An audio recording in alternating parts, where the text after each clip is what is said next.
Oh man, it was just fun on the page. It was the one thing that stands out over 12 years of reading scripts that was laugh out loud.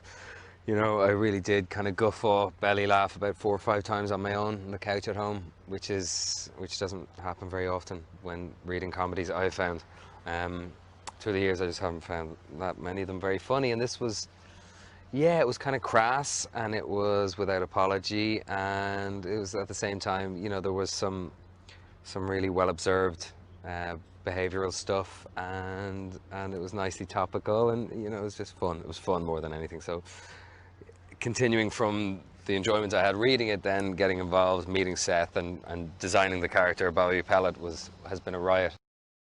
I play the son of Jason Sudeikis' boss, who's played by Donald Sutherland, who is nothing if not benevolent and incredibly kind, and unfortunately very dead after the first scene. And then I take over the reins, and it's particularly the relationship between Jason's character, Kurt, and Donald Sutherland as my father that has caused me personally so much consternation over the years.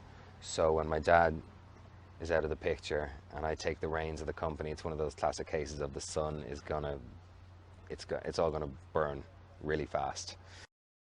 Yeah, I mean, look, I had complete license with Bobby to just, that was one thing I didn't really feel like I was, I mean,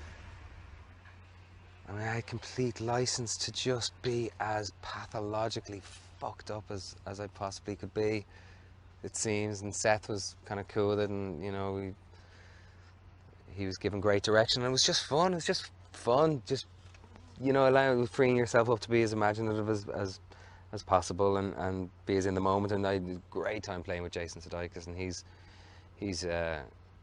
quick as a whip, you know, and it was a blast. As far as he's concerned, complete autonomy over the world that he lives in. Complete autonomy. You know, if he's not the boss, which he becomes when his father dies, even before that, he's the boss's son.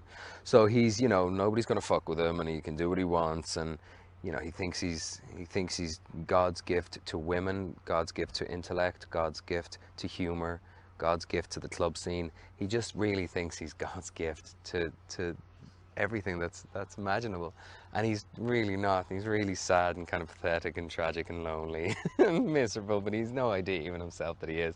And so with all that, you know, all that obvious 101 psychology going on, it was just, there was a plethora of stuff to play with, and it didn't feel like there was any way to do it wrong. You know, it just felt like we could do variations on the one theme that Seth seemed to understand as I understood, or I understood it as Seth seemed to understand it. So you know, complete free reign to just go all over the place.